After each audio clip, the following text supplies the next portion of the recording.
Hi, everybody. Welcome to Piercing the Veil. Welcome in, everybody, and happy Sunday. Yeah, And if you're in the Midwest anywhere, you've got snow. we got snow. Everybody, you get snow. You get snow. Yeah, you get snow. And guess what? More snow tomorrow. You get snow. Yeah, so where we live, we got about 10 inches. So I hope everybody's safe and survived the snowstorm and the Yep, wind, and everybody's warm and healthy. So I know we are. I went out and shoveled what 3 times, I think, I think just to so. keep Yeah. it, just keep up with it. It is definitely a winter wonderland out there. So I'm going to get right in the chat. Hey, we got Jessica in the chat. Whoop whoop. We've got Gary and Gone Girl. She's got about 8 inches. We got Seed Duke. We got Lauren. We've got Kyle. I said hi, Gary. There's Grace. Jonacide, welcome in. And I should just say Maureen and Gus, the famous dog Gus. The Gus. Gus is in the house too. Gus was taking some winter wonderland pictures the other day. We got Candace. Let's see. Go back. I thought Heidi was in here earlier too. Beyond the Box, welcome in. Welcome in. There's Heidi. Welcome in, Heidi. There's Tammy Johnson. Hi, Tammy. It's great to see all you guys. All right, go back down if I can. Yeah. So hope everyone's doing good. Jason, welcome in. We got Roger. Hey, my sister Lori. Hi, Lori and Mary. I'll say hi to both sisters. Hello, hello. Oh, all right. I think I am caught up. There's Heidi. Welcome in, everybody. Yeah, we got a good crowd starting up already. All right. So tonight we have Jessica Jones, the Cryptid Huntress, and she's going to go over some remote viewing. We sent her a couple targets, so I'm anxious to see what she found out or what she was able to view and come up with the data. And we always have these little videos that we show on the Night Owl Lounge from our security cameras or psionics. So we'll have to see what she comes up with on some of the targets that we sent her. Yeah, I'm pretty sure her teammate actually did the main remote viewing. So, and I think she's got ideas of what might be going on also in our backyard. If you've been following us for years, we always have strange lights in the sky. They appear, disappear, power up. And then there's like that 6-week period that there's just tons of them up there in the north sky. So we really, we've had several people give us their ideas. And I think it was time to actually remote view it and kind of figure out what in the world is going on in our north skies. And there's another target, so we'll get into that. Yeah. Well, let's go ahead and bring Jessica up. You want to? Yeah. All right. Hi, Jessica. Hello. Hey, y'all. Thanks for having me tonight. Hey, no problem. I've lost track how many times you've been on, and I've lost track how many times we've been on your show. It's a lot. Yeah. Which is awesome. We have a good time together. I love. Oh, yeah. Oh, absolutely. We love having you on. I think our biggest show with you was the Mall World Dreams. Oh my I think that was gosh. the biggest show. Yes. Well, actually, that Flat Earth show that we did too. Oh, That yeah. was a big one. I mean, it has been years. It's been like, what, 3 years now? I since we think did so. that?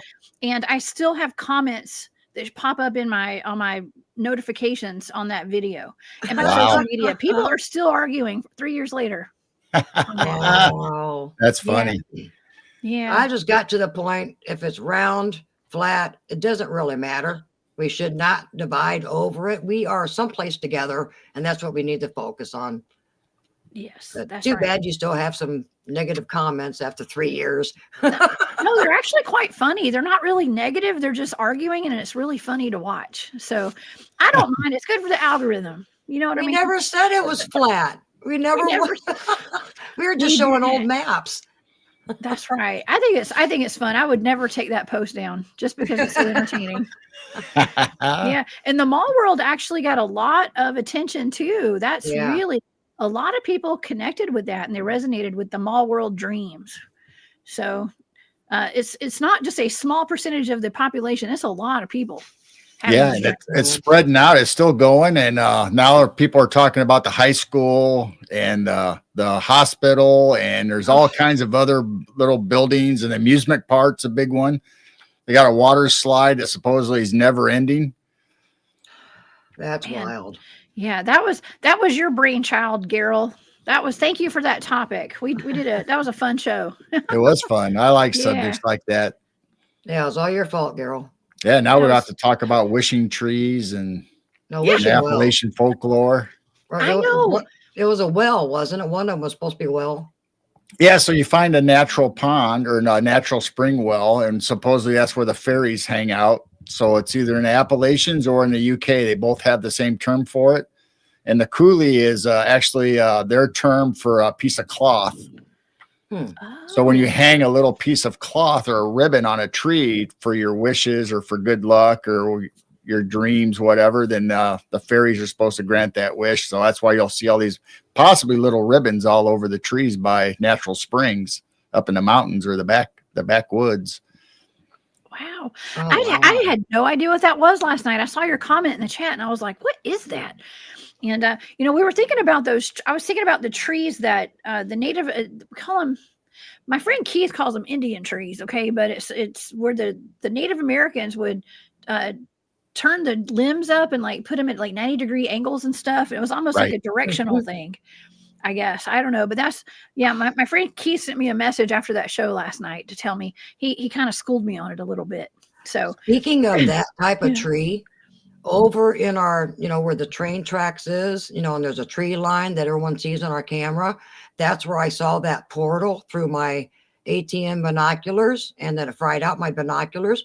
There is a tree over there that is perfect like that. It curves straight over and goes up. So you said Native Americans do it? Yes, that's what markers. Yep. Because there's one over there, and it is a perfect angle. Now there's another tree that's similar to that, and I don't know if the Native Americans bent the branches or not, but they're old, big, huge trees in the middle of forest that have these limbs that come out and grow like that. And they call them wolf trees. Wolf trees, that's interesting. Yeah, so if you look up the term wolf trees, that's pretty interesting. Mm-hmm. Then the wishing tree that I was talking about is in the mountains also, but it's not necessarily the same as the coulee trees, but it's like the branch comes down low and people take coins, just like you'd put on tombstones in the cemetery for good luck or how you remember them. You pound coins in these tree branches that are hanging low to the ground or on the ground.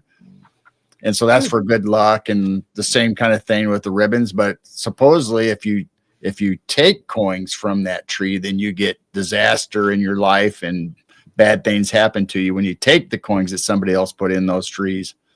So if you find a branch down close to the ground out in the woods somewhere, there's a bunch of coins tapped into them, leave them alone. Don't touch. Don't touch. Yeah. Oh gosh. Well, that's good to know. I don't make it a habit of picking up loose change in the forest. But, now I definitely won't, for sure. Now dollar bills, maybe. I don't know about that. Maybe. Yeah, that's kind of spooky. There's so many things that we gotta things to look out for in the woods. You can't whistle. Don't pick up change. I don't know. Don't go to somebody calling your name or crying babies. I mean, there's just so much. I've spent so much time. I don't know why, but I'm fascinated with the Appalachian folklore and all the stuff like the granny witches and all the remedies and all the stuff like that. It's just, I think that'd be a great show to do. Mm-hmm. The granny witches, all the boo hags and old hags and stuff. Yeah. Yeah, Jerry was actually a really fun guest last night on my show. He's a wealth of knowledge. He's got a lot of great stories, and he said that he got chastised by the community because he had given away some of the Appalachia secrets. Yeah. On a TV show, a documentary where they blurred out his face, but they didn't distort his voice. Right. And he said that he has he does have a pretty distinct voice. And so people were coming in the shop that he worked at and complaining to him about it. Wow. But he said that it was actually kind of a good thing in the end because people did recognize his voice, and things that they normally would not have told anyone, they came and told him, because they knew that he knew about the boogers and stuff out there, which are the Bigfoots and the spirits and whatever else is out there.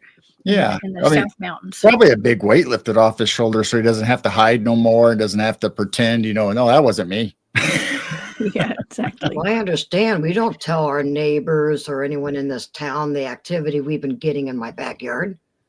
They're going to think we're nuts. So nobody really asked though either. So don't ask, don't tell, whatever that is. Right. Yeah. I don't know. Yeah, nobody. I mean, I think that there are people in my community that know I am a Bigfooter. I know in my one, I grew up in one town and I live in another town now. And the people in the town I grew up with, they know I'm, actually, I do have an attorney, by the way. My attorney in my hometown calls me the Bigfoot Queen. Okay. and he made sure anytime we would even go to court or anything, he lets everybody know I'm the Bigfoot Queen. Okay. And I guess the deputies out there, everybody knows I'm the Bigfoot Queen. Okay. So that's fine. That's fine. It actually probably makes people stay away from me, which I appreciate, actually. I'm just kidding. I'm kidding. That's funny. Yeah. Speaking of appellations, there was another one that I just heard not too long ago, is that not only did they have the healers, the natural healers and stuff, but they had supernatural ones too. There's a lot of the granny witches or the people where if you got burnt, they could come up and lay hands on you and make the burn go away. And it was just like it never happened. Mm-hmm. Oh, yeah. I mean, they still have that around here today. My mom actually had a friend. I think it was Norma Jean, one of her friends, I think she was at church. Now, don't quote me on this. My mom's probably listening right now. I don't know. But anyways, it seems like they would lay hands. I mean, that is a thing that people in my family used to do back in the day. They would lay hands. It's just, it's almost like doing Reiki, right? Right. Kind of like Reiki. They were called fire whisperers. Mm-hmm. They supposedly could control the flames and could also, like I said, remove the burns and the sensation and the pain, and it would just go away instantly. Wow. But only certain people and families could do that. Mm-hmm. Yeah, I think most of my family were just holding rattlesnakes and speaking in tongues. I'm just kidding. All right, snake handlers. Those are the good churches to go to. Yeah. Right? I mean, y'all could see that. It would definitely be in my DNA for that. I don't know about the drinking poison part, but the snakes are all right. Yeah, they don't lay hands on you. They just throw snakes at you. Just holding venomous cottonmouth rattlers, whatever. Oh, my gosh. That'd be a good time.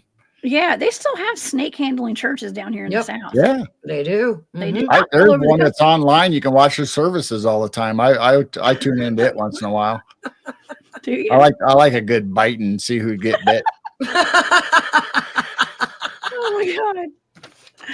That's funny. I know it is dangerous. I mean, you got to be living on the edge doing that. I don't know if I would do it. I've got some good faith, but I don't know. Well, yeah. I mean, how do you know? He gets bit by a rattler and he goes down. It's like, did he get knocked out by the Holy Spirit, or was the snake that took him out? I mean, we gotta wait and see. Yeah. Now it's time for the healing service, folks. Oh my gosh. It's like watching the train wreck. You're going to lay it on hands. They better be doing it quick. Oh my God. Well, do you want to get into the data, or, I mean, we can keep chatting like this all night long, but, well, why don't we do this? Okay. So I have some data. I have data from these two targets. Why don't we discuss let's do it one at a time. And that's kind of how I do my remote viewing show. Y'all, okay, so Jane, I know the first target was which one? It was the lights in the sky, up in the sky.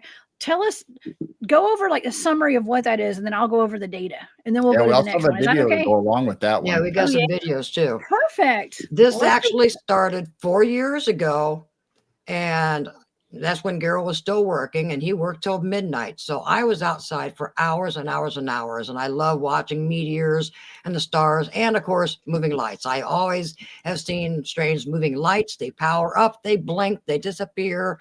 Just the activity is crazy. So then I started noticing these lights that are getting real bright and then they're disappearing. And I'm going, what is that? And that's up in the north skies. So I ran in and got the Psionics night vision camera, which is an amazing tiny little camera. The price is going down. I recommend getting one of those things. I love the Psionics. So I look and there's tons of them. So when you get the Psionics, you see twice the amount. Well, what is going on? I felt back then, I felt like almost like a telepathy. Don't upload them yet on your channel. And I went, okay. So several weeks I was taking small little videos, and it lasted about 6 weeks. So then a few months later, I felt comfortable that, okay, I uploaded them. Nobody really paid attention. They was like, oh, cool. Weird video. I'm thinking, you guys, aren't you seeing how many are coming in? And they go, oh, nice video.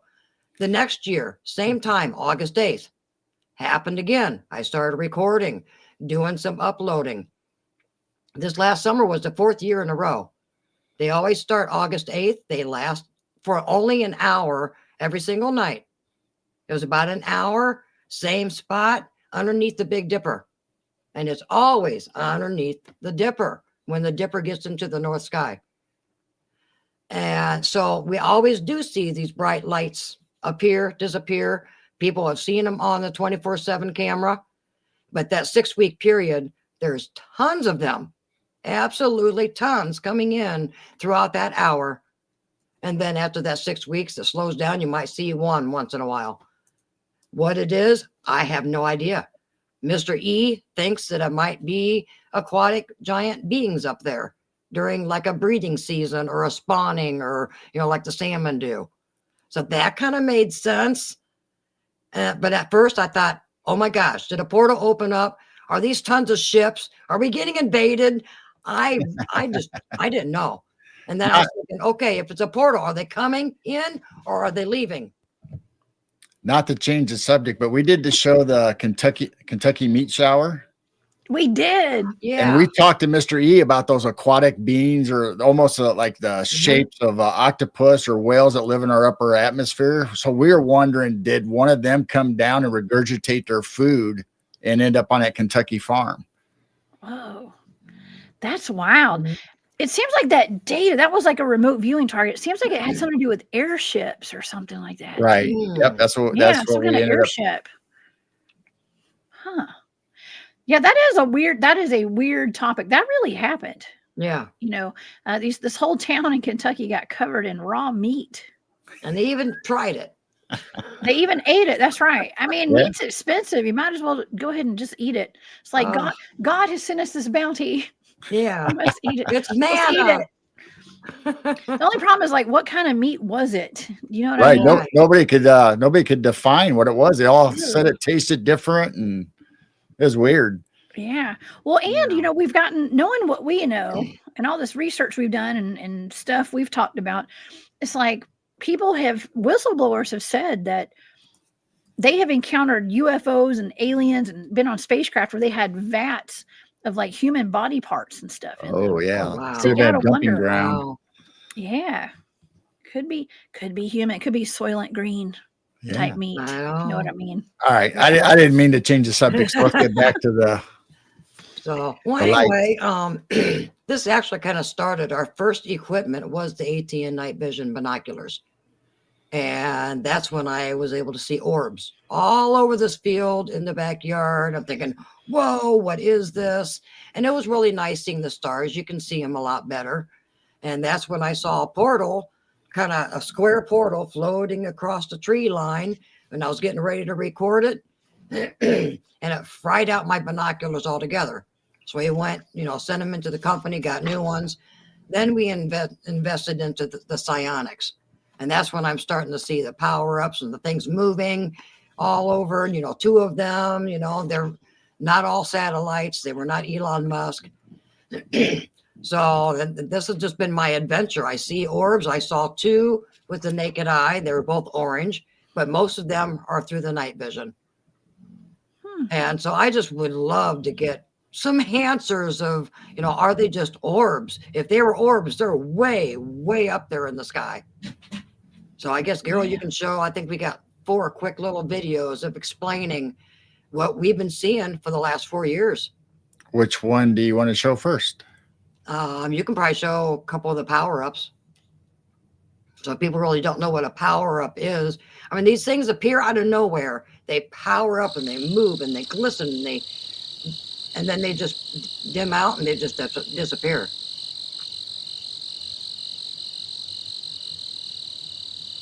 But yeah, it's the one down at the bottom, the middle bottom. There it goes. It's starting to power up some.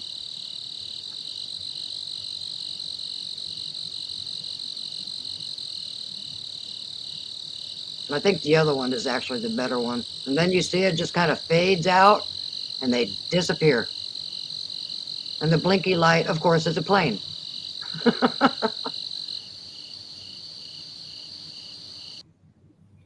Whoa, that's cool. Well, the other one is a better power up. And I've seen these power ups a lot. Satellites don't do it. Planes don't do it. So that was a great power up. So the amazing power up. Yeah. Yeah. That one got huge. And you will see it's not there quite yet. It will just appear out of nowhere. There it is right there in the bottom center. And look how big this thing powers up. Wow, that's bright. I've seen tons of them in the Good grief. Tons of them. They power up and then they dim down and they just disappear. Man, that is really bright. So that's kind of normal activity. So these next 2 the girl's going to show, they are a faster speed. If you want to see a normal speed, you can go to our channel. I've got several of them. That's normal speed. But when you do a faster speed, you can see how many actually is moving. They're going different directions. And so that's what happens during these 6 weeks period for an hour at night. There's tons and tons of these. Wow. So should we show the 10X or which one do you want to show? Yeah, the 10X is fine. And the other one, I think you did 100X. Oh, that's pretty fast. Oh, I know. That was that little 29-second one or whatever. All right, we'll do the 10X first. So this is a half-an-hour video shrunk down to 3 minutes. So this is how many is coming in during a half an hour. Wow. There are just tons and tons and tons. Now remember, blinking lights is planes. And these things, they appear out of nowhere, they power up, and then they just disappear. And they're on different paths. They're not all on the same path. They're just coming from every direction. And it always starts around August 8th and until like the 3rd week of September, every single night, always underneath the dipper. And there is just tons of them. And then it goes back to just, randomly you'll see one here and there up in the north sky. Oh my gosh. I mean, there is a lot either coming in or going, but I think they're coming in. And if they're orbs, I mean, they're way, way, way, way up there. Now, coming into a portal makes sense that if they come in, they have to power up and get energy, and then they're able to cloak back out. That's the only thing I can think of. And now I'm thinking, okay, they're in north sky. Is there something up in the north sky that they get to that area and it energizes them? They recharge. So then you question, are they UFOs? Are they angels? What are these things? So it's just a mystery. Wow. And 4 years That's in a row cool. it happened. 4 years straight in a row, and more likely next August will happen again. Oh my gosh. Wow. Then this last one I think is the real fast one. Oh, you want to play that one? Yeah, we can do that real quick just to show everybody how many is coming in during these 6 weeks. Let's see.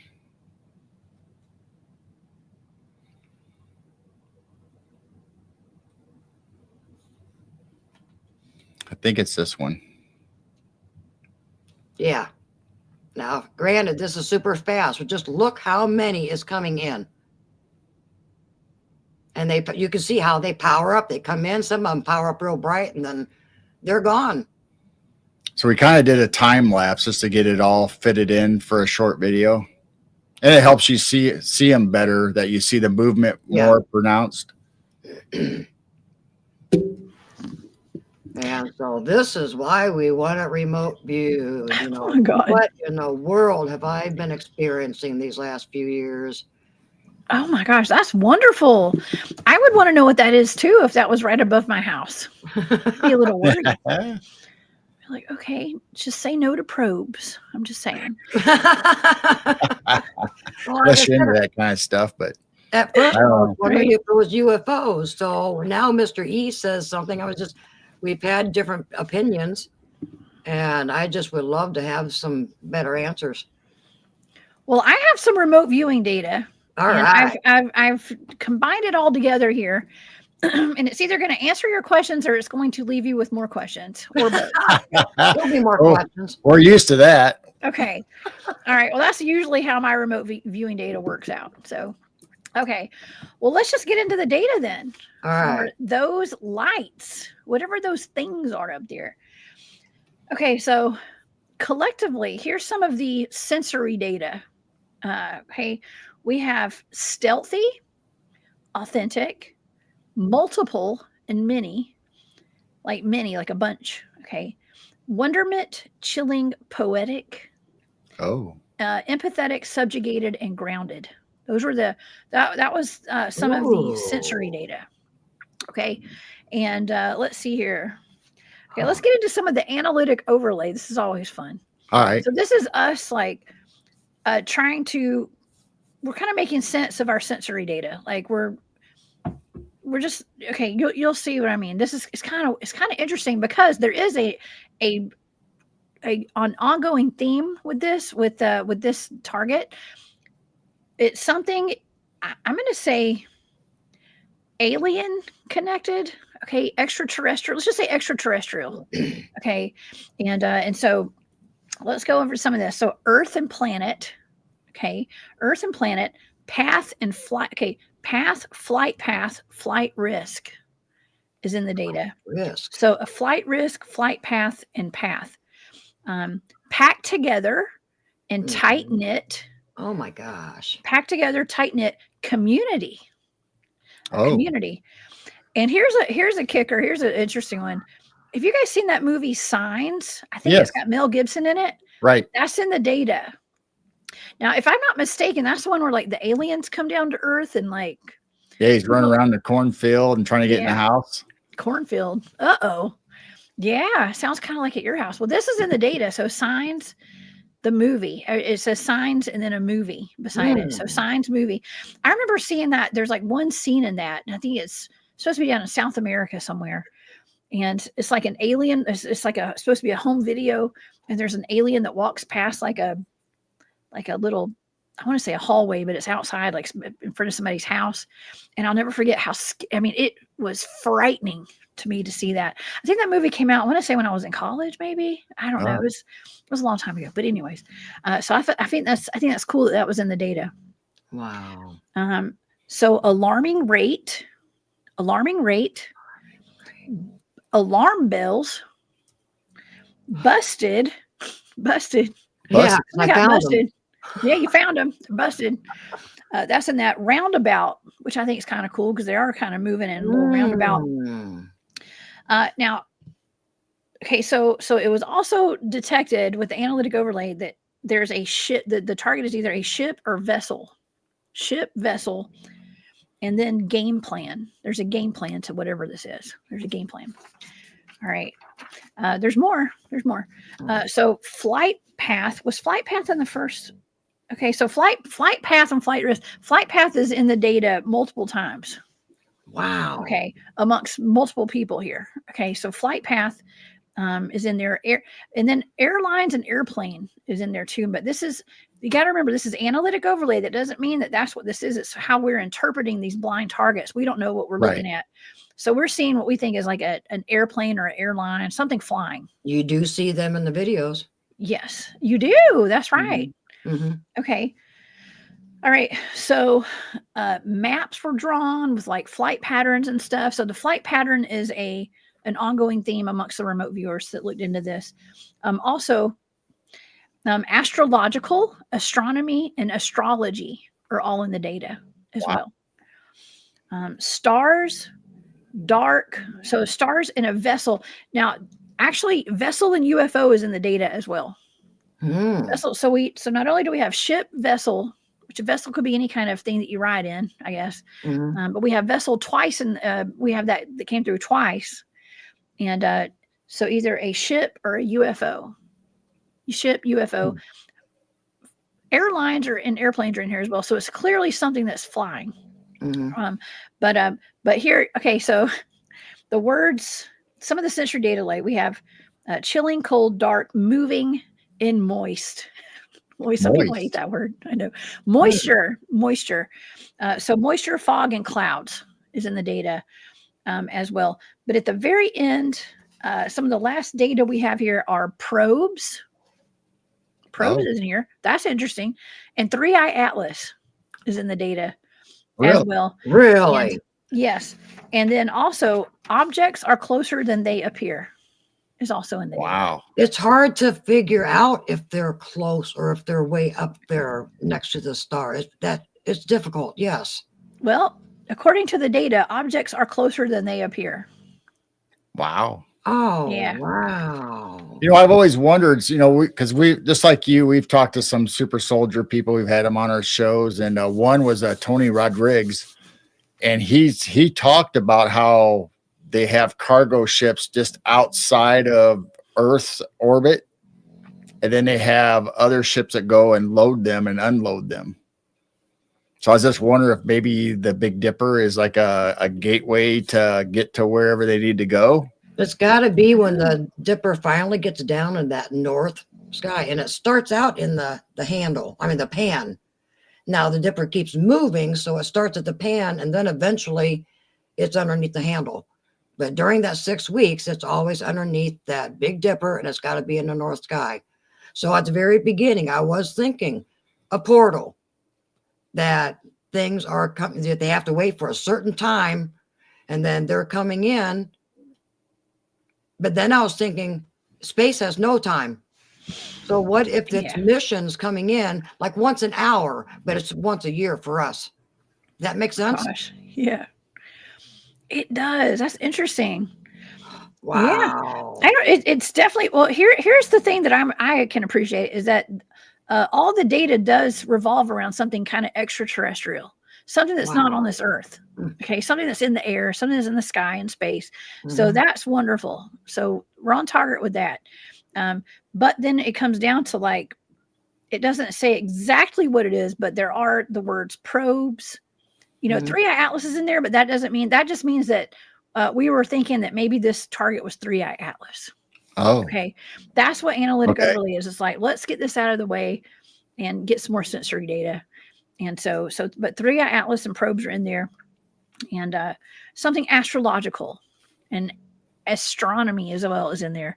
So I don't know. Like I said, I don't know if this answers any more questions or not, but definitely UFOs is in there, but that doesn't really answer exactly. It doesn't pinpoint exactly what those stars are.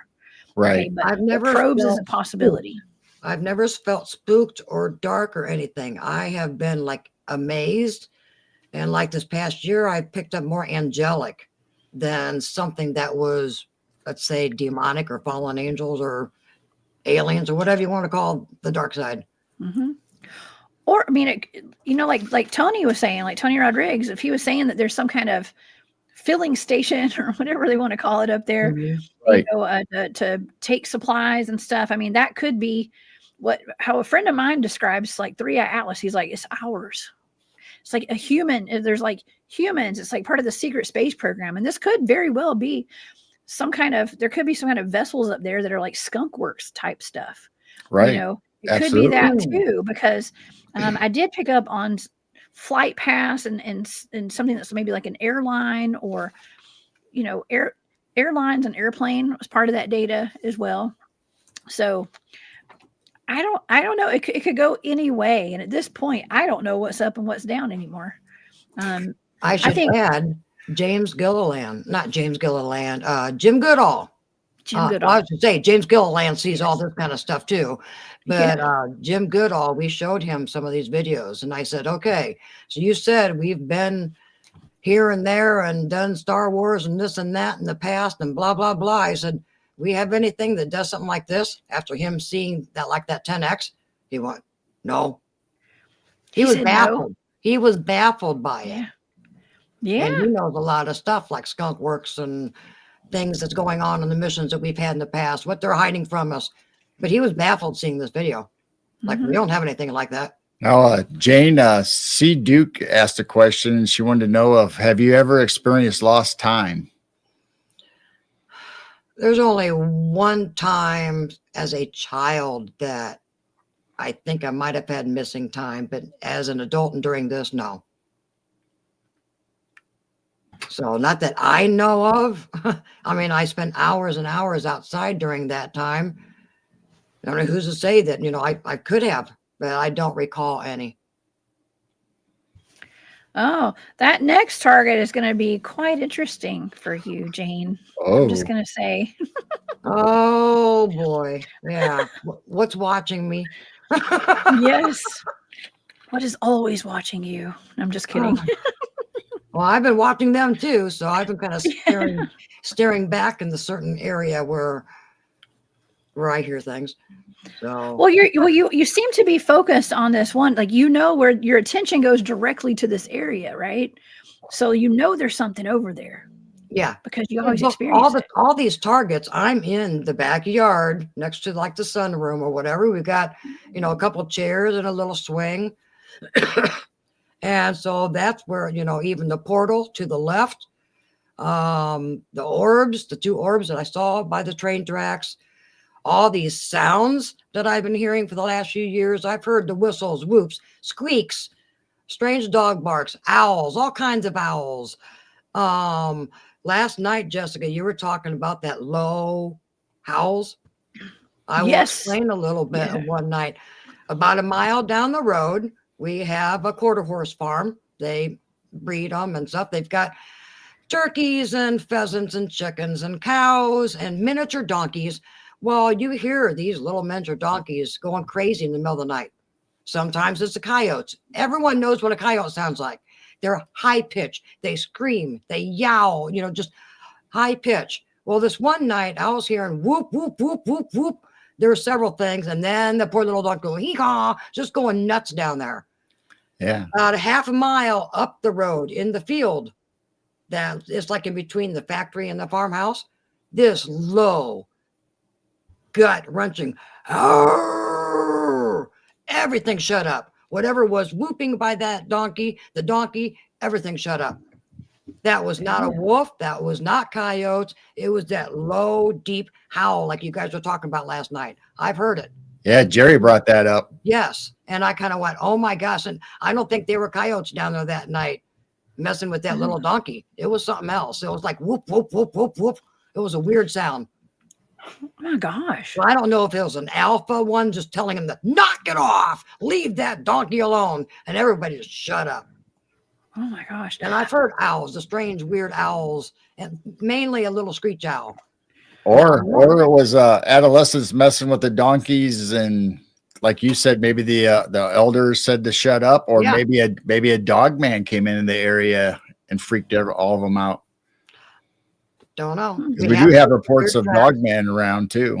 I should send Jessica some of those tracks. We have had some weird tracks in the field that look like something's walking on its toes, and it's big and it's bigger than my hand. Oh, wow. And I'm thinking, I don't want a dog man. I don't want a dog man. I don't want a dog man. I'd rather have Sasquatch. I mean, that's interesting. I wonder if any of the animals have ever gone missing out of that horse farm or where the donkeys are and all that. I wonder if they've ever had any kind of their livestock go missing or. Yeah, I mean, that's where we took the pictures of the The knots. No, it's a different farm. Oh, the other. Oh, you're talking about Shirley's farm. Yeah, I'm talking about straight down the road. Her Okay. miniature donkeys. I was gonna say, because the one where we took the pictures of the fairy knots on the horses, he really didn't want to talk about it very much. So I doubt if he'd ever share if they had missing animals. He was kind of spooked a little bit. And that's only 2 miles up the road. You can kind of see that on our field cam if I point it over there. So both of these farms are awfully close. They're right next to the Illinois River, where there's tons of trees. Nobody wanders those trees. Oh my gosh. Yeah, those fairy knots have a sinister background. I don't believe in that. Yeah, I don't know. I know. People get upset when we talk about it, actually. Yeah. Barry and I have talked about it. I think Barry's the only one that kind of brings up what actually is happening to the horses. They're going, Yeah. no. I like the thought that they're just taking them out for a joyride. Yeah. Right. I hope so. But I don't know. Yeah. We've got just my backyard. And we're on the edge of town, so all I've got is the fields and stuff and very few trees. So that's why I've got this wide, huge view of the sky. And then if you turn around, you can look over and you can see, we've got a big view of the sky all over, but the activity for some reason with the lights isn't up north.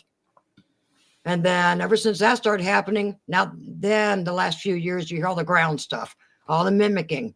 And even if I'm sitting out there and roosters make a weird noise in the middle of the night, and they're half asleep, they go, ah, just weird noises, not crowing.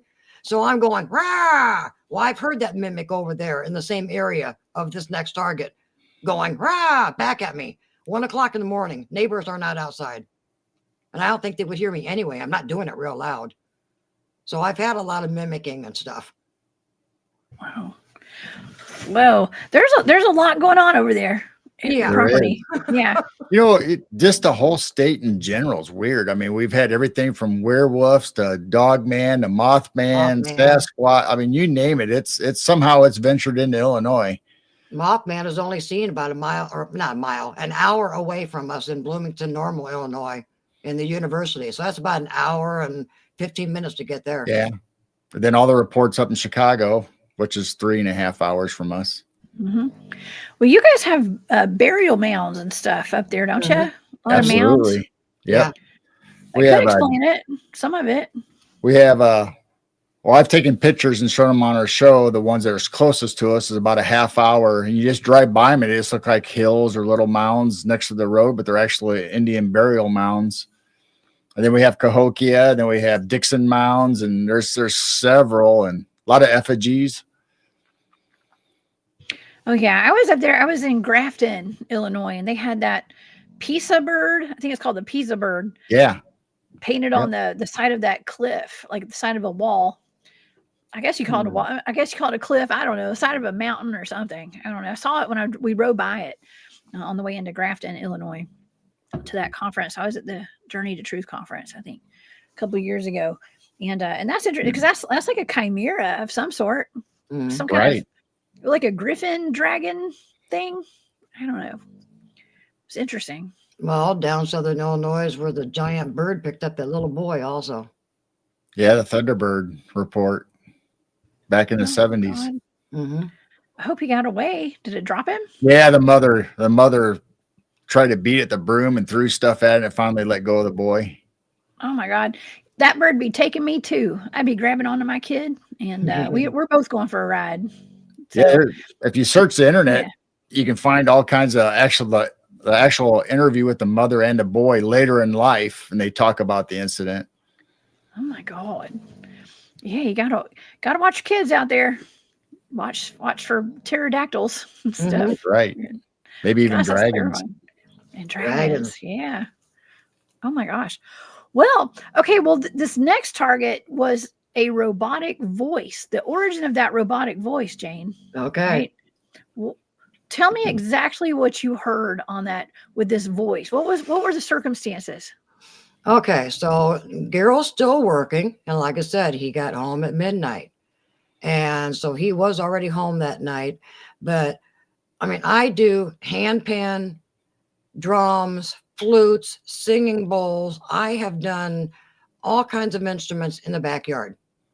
And, just I would feel things, almost like presence, watching me. And I'm kind of thinking, okay, well, I'm just going to not pay attention to it. I really have no fear. I chase away skunks and coons and everything. I tell them to get, just go away.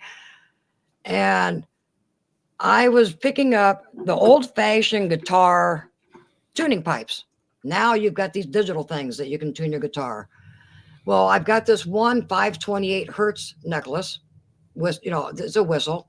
And then I got this round one that choir directors use that has all different pitches, And so I was saying hello in it. And so then I got my round one. I was going, hello, hello, hello, doing all the different pitches. Not loud, just kind of giggling, going, oh, this is fun. So I'm out there going, hello. Well, then the next night, Girl's home. We always went to bed around 1 o'clock. So I let the dog out, let her back in. And I'm just out there by myself. I close my eyes. I love just to hear the sounds of the whole neighborhood. My eyes are closed, and about 30, 40 yards, which is our second driveway. So if anyone's familiar with our 24/7 camera, where you see all the skunks and coons and everything comes out of an old like rock waterfall, and you'll see those trees right there. Something was on the other side of those trees in my second driveway, 1 o'clock in the morning, and said, hello. That's the first time I have ever been scared in the backyard. Oh I went running inside, and I said, Gerald, did you just say something? And he went, no. And I said, well, I just heard something like a robot say, or an alien or something, say hello. And so we went to bed because it was bedtime, and I'm laying there still thinking of it. I got a telepathic message saying, that's what you were doing the night before.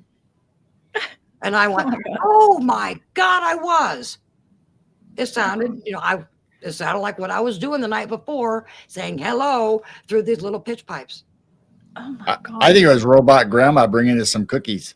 I don't want my grandma I around do here. too. So I've had several different people say it was this, it was this, it was this. I've had several different opinions. I've always thought, could it have been me? Because you had that experience of the time travel woman across the lake. So I thought, was it me? Could this have been kind of like what you went through? Yeah. I really don't have answers. I've got ideas that it could have been the Sasquatch that has been watching me, but I don't know. So that's why I would love, I'm ready for the data, because I want to know what said hello. And I know they were they were upset that they scared me. And I'm going, I'm sorry you scared me. Warn me next time. But not having something just on the edge of my yard saying hello to me like that. There's something out there. There's definitely something out there. All the data combined over here is pretty interesting. Oh, And, do you know of dogmen actually mimicking, or is it mainly Sasquatch? Dogmen have been known to speak.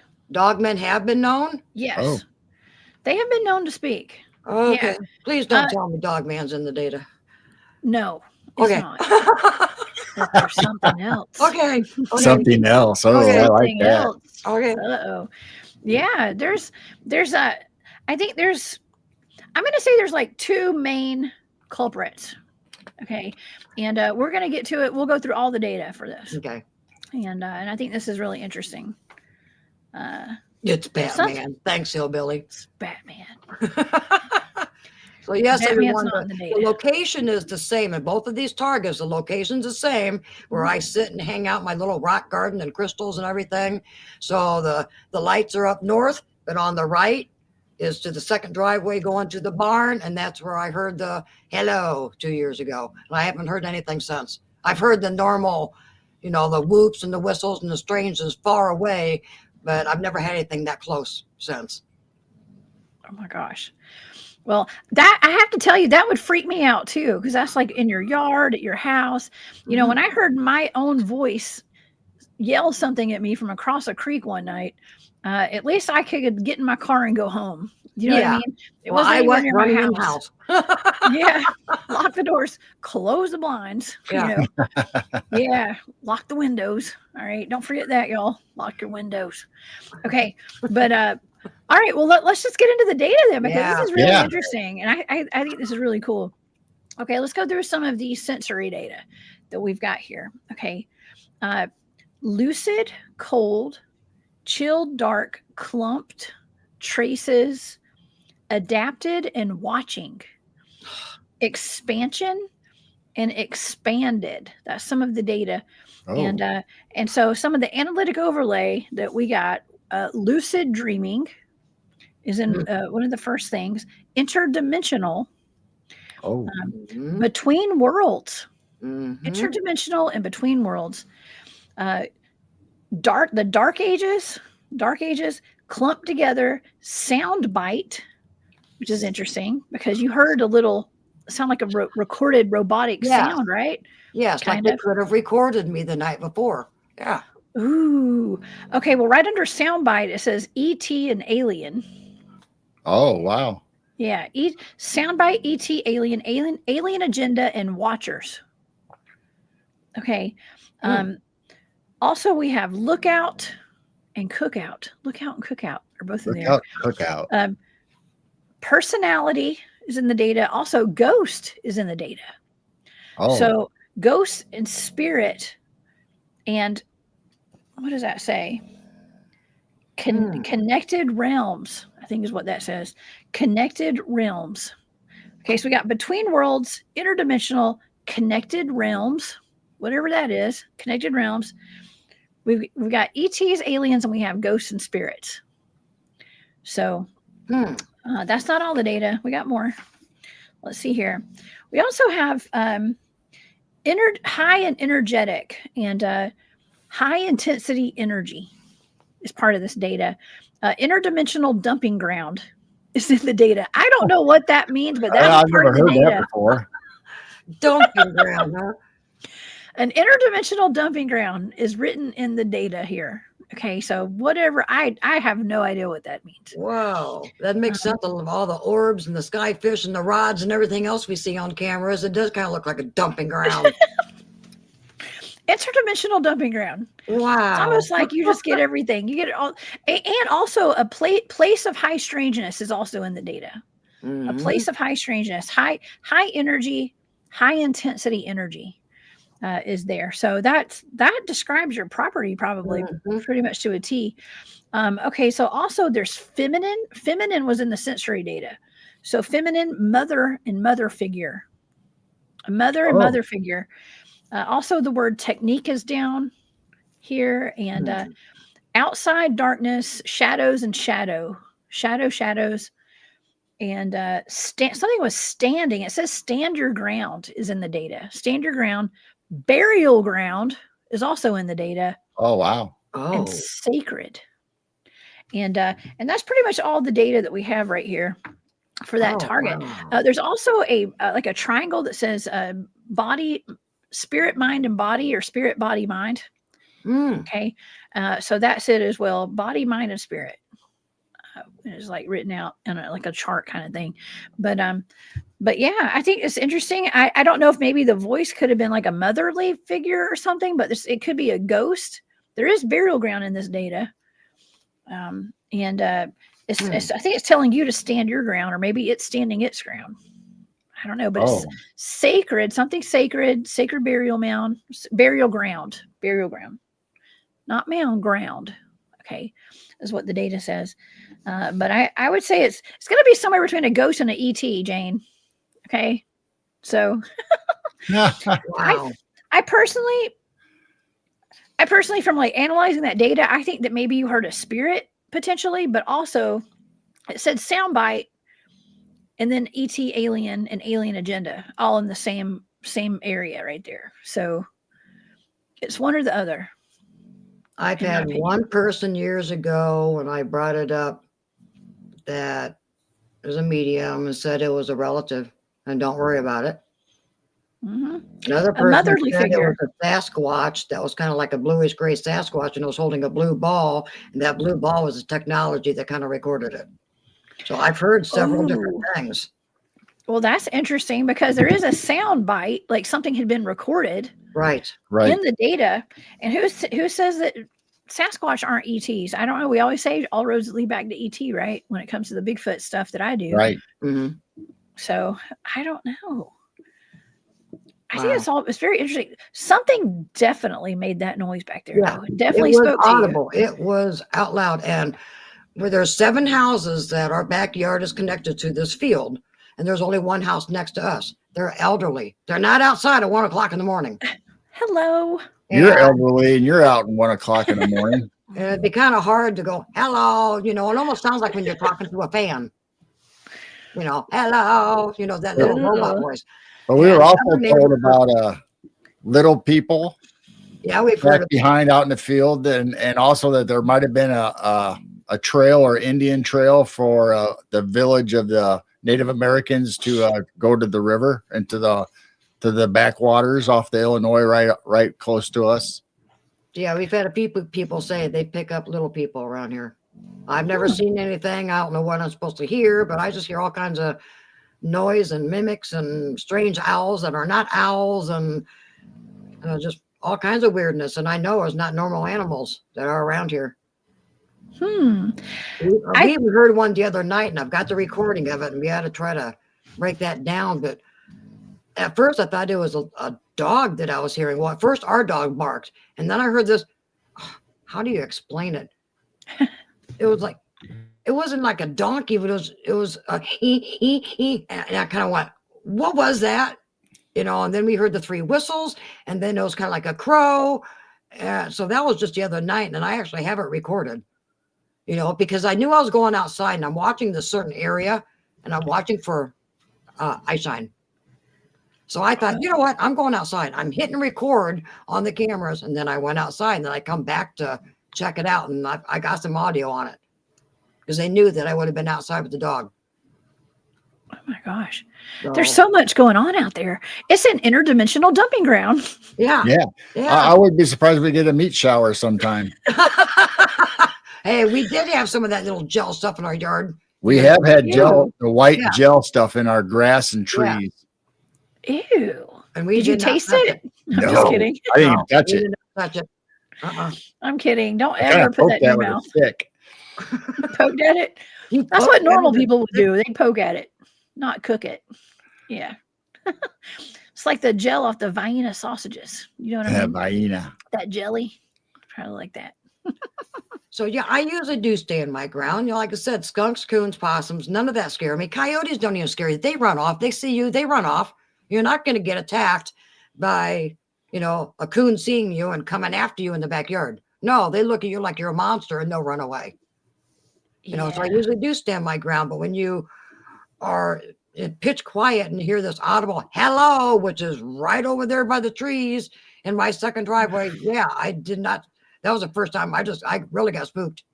The only weird one was the coon that would come up to our front door and we'd feed it through the door. It would sit on its butt and act like it was normal. Like, hey, I'm just coming here to eat. And Very friendly. it actually almost like knock on our door when it was here. Yeah, he'd shake the little screen door. Yeah.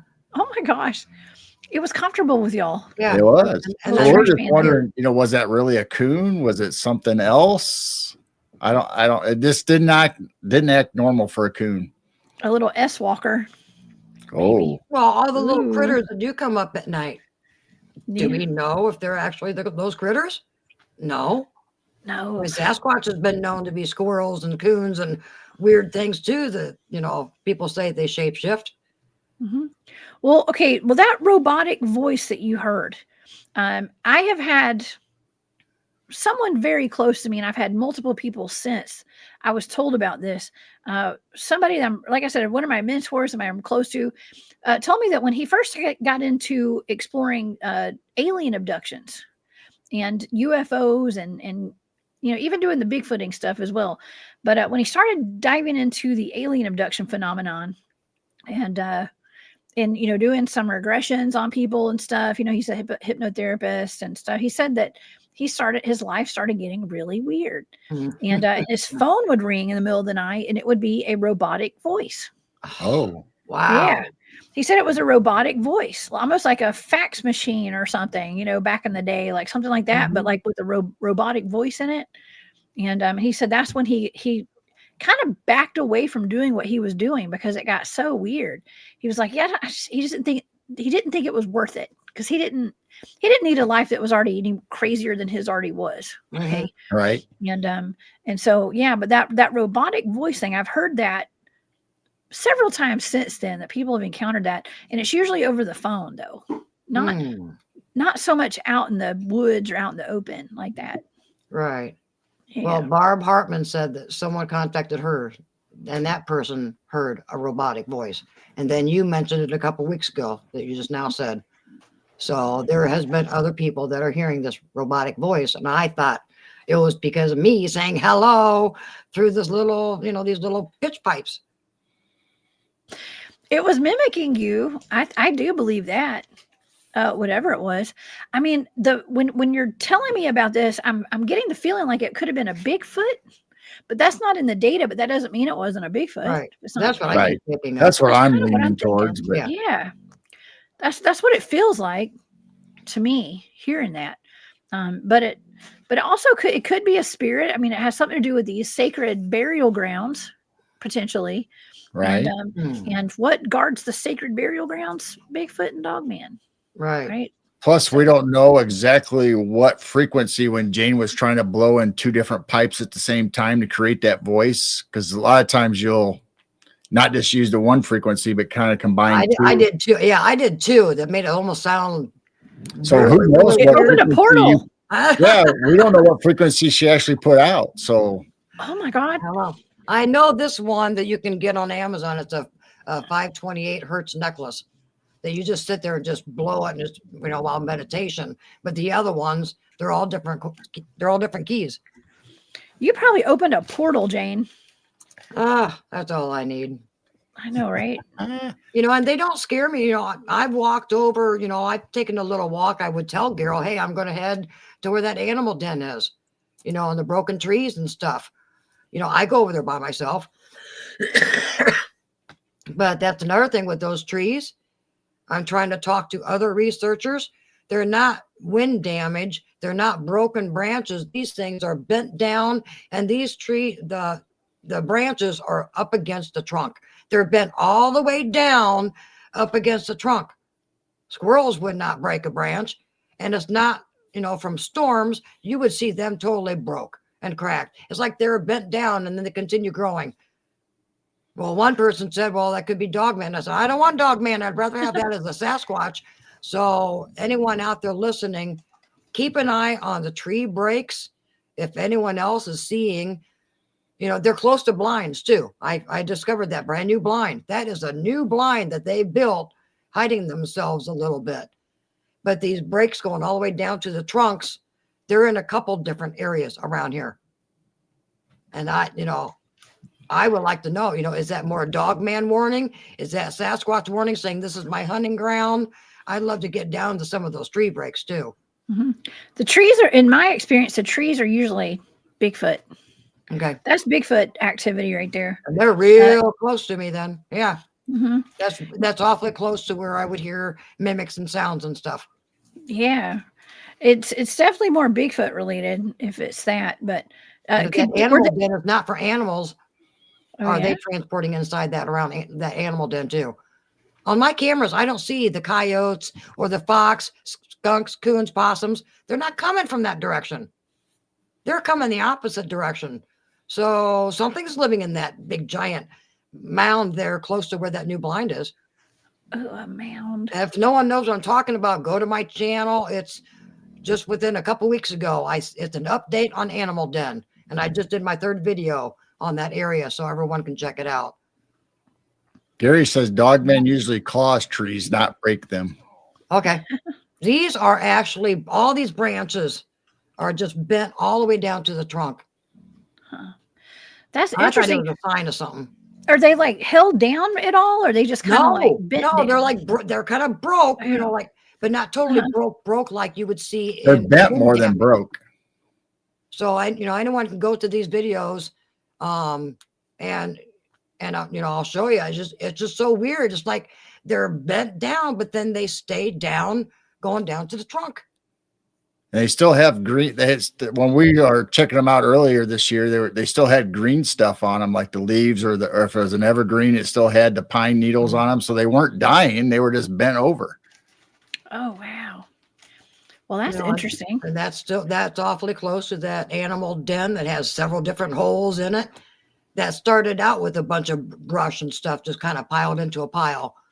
But then next to that is that brand new blind that there is a broken tree, but the broken tree wasn't down there on the ground where it was broke. It was moved over to another spot where they're making that blind. Wow. Wow. This whole area is weird. I'd rather have the Sasquatch doing it. I've always wondered if they liked my hand pan and stuff, that I was drawing them up to my backyard. They probably love the energy and the frequency. And I send out love, joy, and bliss. But then, then you hear, alien, dog man, I just don't want anything like that. I definitely picked up on ETs, and we had, what else do we have in here? Ghosts and spirits over there. But I mean, ghosts are everywhere anyways. Right. And they don't scare me either. Yeah. But yeah, to me, it does sound kind of squatchy over there. It definitely sounds squatchy. I don't know, with a sound bite, I would think that, I mean, it doesn't mean that it was recorded at all. It could just be that there was sound, and it was just like a moment of sound. You know what I mean? What happened? So I don't know. Yeah. Like I always say, all roads lead back to ETs. That's what the head of my research team always told us. And it could be, I think that there probably it's either spirits or ETs, I think, or possibly Bigfoot, even though that's not in the data, but. Well, and then you're looking at the lights in the sky. So is it connected? I'm sure it is. And these things are visible. Why am I not hearing hundreds of thousands of people noticing these the last 4 years and saying anything? I'm kind of nobody, the community is not reporting it and stuff, right? And I've been trying to upload it for the last 4 years, and people go, "Oh, cool, that's a neat video." And I'm going, they're not understanding. There's something going on up there. That's not normal, having that much activity always underneath the dipper. So I knew that there had to have been something to it. It could potentially be some kind of probes, quite literally. Yeah, what the data said. Wow. Some type of probes. I mean, maybe there's just something bigger up there that you can't see. And those are like the probes doing their little dance underneath it. I don't know.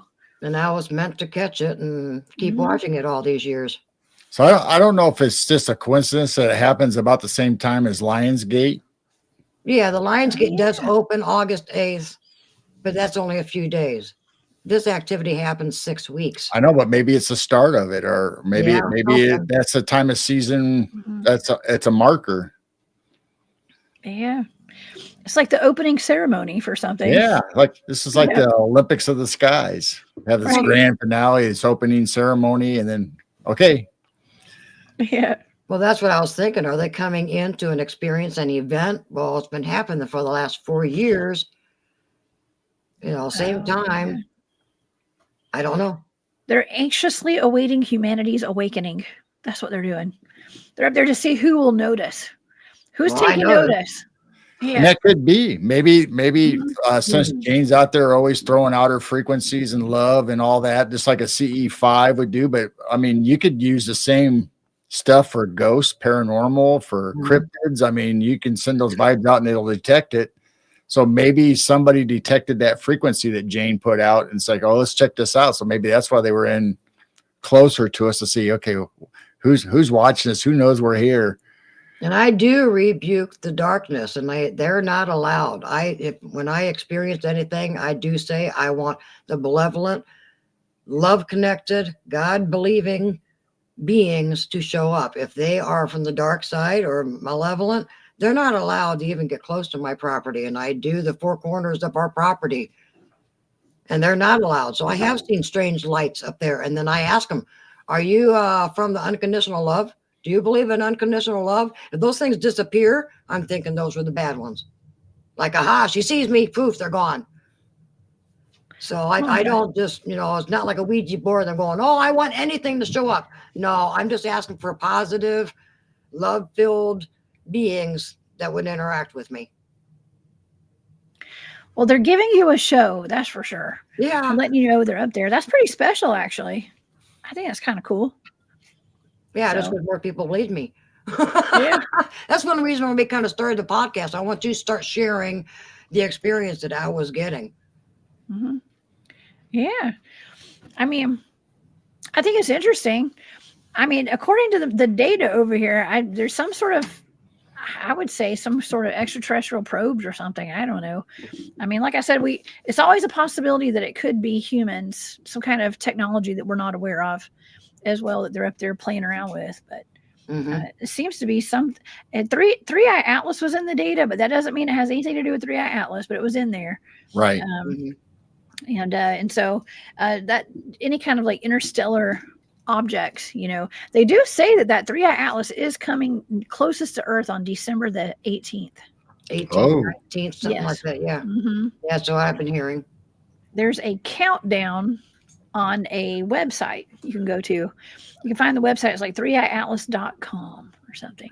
And it comes down, it's down to the second as to when it's going to be the closest to Earth on this countdown clock. It's pretty interesting. It's probably just Santa Claus. The Doppler radar. Yeah. Right? Yeah. It's just Santa. We still watch that. Okay. It's a good way to get the kid to bed. Okay. Santa's in South America. Kid, get to bed. Hurry up. Yeah, hurry up before he gets here. Central America next.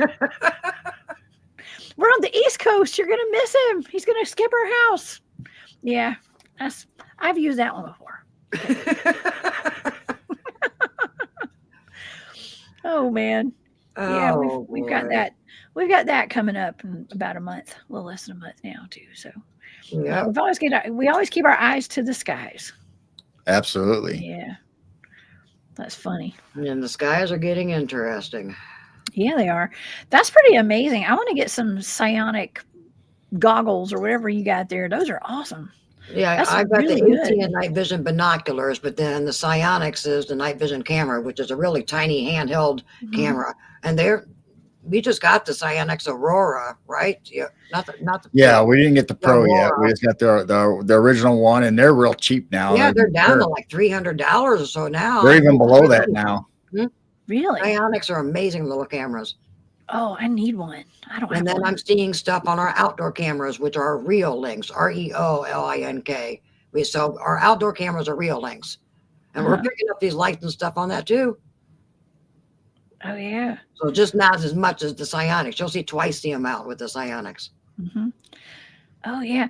Several people had those psionics when we were out in Henderson, Nevada. When I went with Spaced Out Radio last year, I can't even remember when that was. I think it was last year, and met some of the SOR folks out there, and we did a skywatch one night with Science Bob and Belinda and Dave Scott and all them, and there were some really interesting things out there in the sky. Nothing. I mean, I don't think it was as active as that video that you guys showed that this remote viewing data is for, but there's some interesting things going on out there over Nevada. It was probably what I was seeing a few years before I even noticed the Big Dipper. I would see things moving all over in the skies. I mean, if you stay out there more than just 5 minutes, some people, they'll go out there and smoke a cigarette, look up and go, I don't see anything. And they go in. No, you spend hours and hours and hours staring and watching, and you will start seeing these things moving. They will show up. And they're not always satellites either. And you can check satellite track it, There's apps for that. And then they say, it's Elon Musk. No, I mean, there's apps for those too. Oh my God. They're moving like frantically. It looks like all around. Those are not satellites. Satellites don't move like that. Like not. And why would they show up in this tiny little spot in the sky when I've got this whole massive view? Yeah. And it's just that one little area that they're doing it. Yes, when I was up in Tennessee one time, we were at that S. Walker Cave investigation up in Whitleyville, Tennessee, and we were tromping through it was like farmland where they were growing crops. I think it was soybeans or something, and we weren't walking on the crops; we were walking between them. By the way, right? Just so y'all know, we weren't tearing up anybody's garden, but we were walking through them to go up to this mountain. We're going to go do some nighttime investigating of these dogmen and stuff up there. And we had a whole crew with us. And some of the guys had never heard of Starlink before. And I thank goodness I had seen Starlink before in the sky, and I knew what it was because we're walking this beautiful, beautiful clear night sky, stars for miles, of course, and we looked up, and all of a sudden it looked like a freight train of lights, going right over our heads, and it freaked some of those guys out because they had no idea what that was. Yeah. And had we not been able to be like, hey, that's Starlink up there, it would have really scared them quite a bit. They were very confused. First time seeing it, it's weird looking. Yeah, we've got a couple videos of Starlink on our channel too. If you scroll down, I did catch that.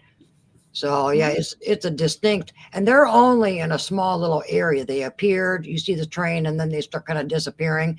It's not like it's something that's going across the horizon. Yeah, isn't that weird? Yeah. Yeah.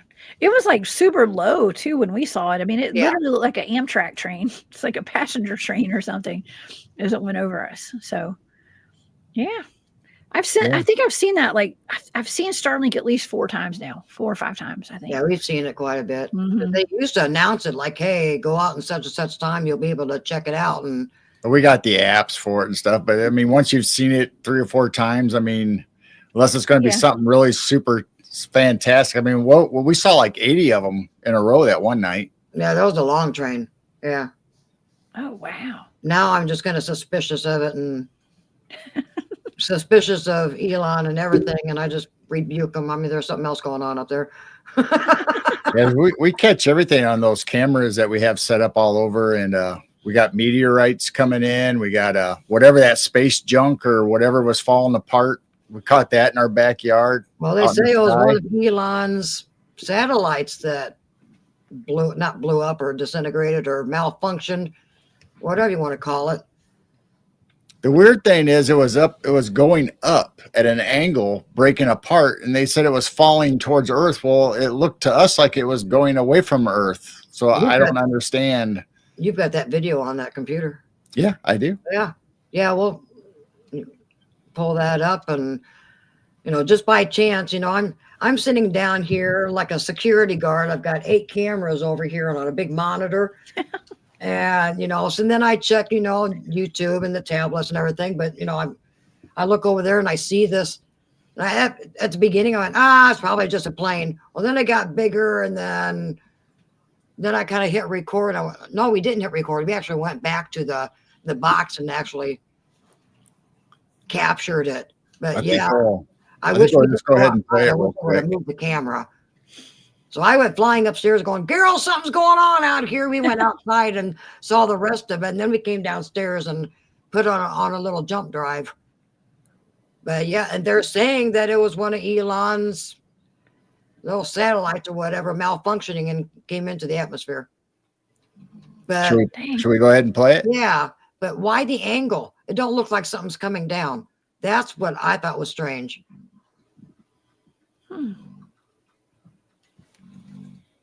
So you can see it over there by the tree line and the train tracks.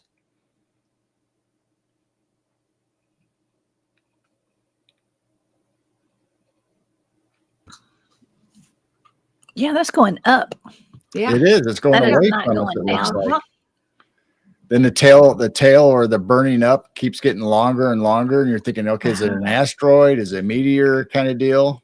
So by that time, I went running upstairs, and we were starting to head outside. I wish I would have stayed down here, and I would have moved the camera over and continued filming, But I wasn't thinking. I was freaking out, like, oh my God, something's blowing up in our backyard. See, now it's starting to break up. Yeah. Oh wow, that is a wonderful capture. And that's just on our outdoor cameras. Oh my God. So the only thing we heard on the news or online was one of Elon's satellites. But why is it going up? It's not like it's coming down. No, that doesn't make sense. And then it just kind of, by the time we got outside, it was finishing up and just breaking apart, and it was done. Well, where did it land? I wish we could have moved the camera and watched it the rest of the way. Yeah, are people not? That's not the first time that they've seen them in Florida and stuff too. Aren't we getting debris landing? Yeah, it's got to crash somewhere. Yeah. Who's the lucky person that gets it in their house or yard? In the field. You never heard anything? Yeah. Yeah. I'm Well, waiting for a crop circle next. I'm just, I'm going, okay, you guys want to do a crop circle? Go ahead. crop circles. Yeah. Asking you shall receive, Jane. I've been trying. Yeah, because we try to get along with this farmer. I mean, we get the normal stuff too. I mean, that wasn't necessarily normal, but we get the like flashes, cool. From meteorites, and that one was a cool one. Yeah. No, but I have bass. I just kind of giggle going, oh, that'd be funny that would happen to the farmer. I said, yeah, go ahead and make a crop circle, guys. I haven't had one yet. But I great captures. I think the coolest one is probably the orbs that we catch and the sky rods. Those are the ones that we're really interested in. I mean, the other stuff is cool, but we can't explain it. But this stuff seemed like it happens right next to us. Like it's just right out in the field, right close to us when it happens. Go ahead and show them. Do that one rod or skyfish or whatever getting eaten by an orb. And then the other one that shows different rods and skyfish. They're not bugs. We see them in the wintertime at 0 degrees. Bugs are pretty much done. You see anything on our cameras now, especially when we got 10 inches of snow, they're not bugs. Yes, 20 degrees out. Yeah. So, I mean, these are orbs and rods. And so that's the normal speed. You'll see this little skyfish or whatever go straight into the orb. Now I have one where we slowed it down. And that's also over there in the tree line where I saw the portal and things like that. It's over there by the train tracks. A lot of weird activity in those tree lines. That's a cool video. Now the rod,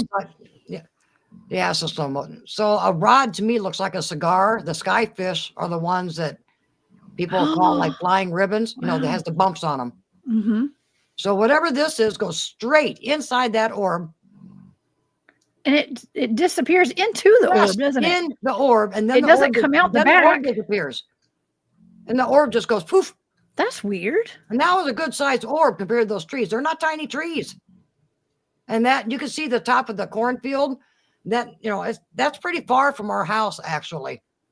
Wow, and that was a good sized orb that night. And that's the same trees that we have a video of. What looks like an energy ball or a portal opening up. Have you ever seen those balls where you can put your hand to it and electricity comes up to it and the electricity dances around on the inside? It looked exactly like that in our trees. It was a round thing. You could just see the lightning bolts coming out. No way. Whoa, that's cool. Well, because you guys live on an interdimensional dumping ground. Something's going on. Something going on. Oh man. Yeah, there's something interesting because it's the data was saying super high intensity energy right there. So, and Jane, you're assisting with that, with the high energy by your tones, your frequencies, your music. Mm-hmm. And I just send out love, joy, and bliss. Like I said, I'm just asking for good things. I like what Jim just said. Yeah. You guys are embarrassing NASA. Yeah, we don't lose our videotapes and technology. Yeah, somebody's got to do it. Somebody's got to put the truth out there. So here's our little collage of skyfish and rods that we've caught over the last year or so. And these things like 12, 15 inches long. These things are huge. And that's a rod, that I count with no bumps. And then people call these other things skyfish. And Mr. E says they're aquatic little things that are in like a different dimension that the infrared's picking up. We've gone outside with the UV lights, flashlights, looked around. You cannot see these with the naked eye, just on the IR cameras. So it's something that our eyes are not seeing. That's fantastic. And you see them all year long. And people go, oh, there's bugs. And I went, there's no bugs now in Illinois. So I don't remember if it was the New Year's broadcast that we were on for like 8 hours that I went outside and dressed up and that rod came through. I think that was just a Wednesday night. That was just a regular Wednesday night. Yeah. Yeah. So we were seeing all these rods and orbs on our live. So I got dressed up, middle of winter. It's 18 degrees out. no bugs, not snowing, nothing, but but there was snow on the ground. So I got all dressed up and went out there to where you could see where those rods were. And I went out there and sat on the fire pit and put my arms up. Says, okay, if you're out here, come visit me. Come show me that you're here. I couldn't see it with the natural eye, but on video, a big old giant rod came right past me. And everyone in chat saw it. Wow. And then when I was getting dressed, everybody said, "Hey, look at all the rods coming towards the house." No, those are the orbs. Those are round, fluffy orbs that kept coming towards the house. And he was in the kitchen getting his overalls and everything, ready to bundle up outside because it was like 20 degrees out. And that, it's just like they knew he was getting ready to come out. It was weird. Oh my gosh. Do you guys ever have activity in your home, like spirit activity and stuff like that? Well, at the very beginning, when we started our podcast, we had Steve Stockton come on and talk about fairies. We had this little fairy woo feather type thing, and that's down there. People can scroll down. We've got videos of that. That would appear like behind Gerald. It came out of the gun and floated up and went down. But then within a few weeks, it stopped. And after that, no, there's no activity. Yeah, it started with Steve Stockton talking about fairies and the Appalachians. Oh, and then that little fairy kind of appeared and went behind Gerald's head. It was like, whoa, okay. It happened, maybe 5 or 6 shows after that. We kept talking about it and bringing it up and showing footage of it. Then when we're doing that, another one would come out in another area and just float around. And then it stopped. So we haven't seen anything since. But that was, we've been doing our show almost 3 years. Mm-hmm. So that was about 3 years ago. Wow. But other than that, no, not inside. Like I said, I would rebuke anything. I'm not scared of these things. I'd kick them out. I am a Christian, and I plead the blood of Jesus over this property. Oh, yeah.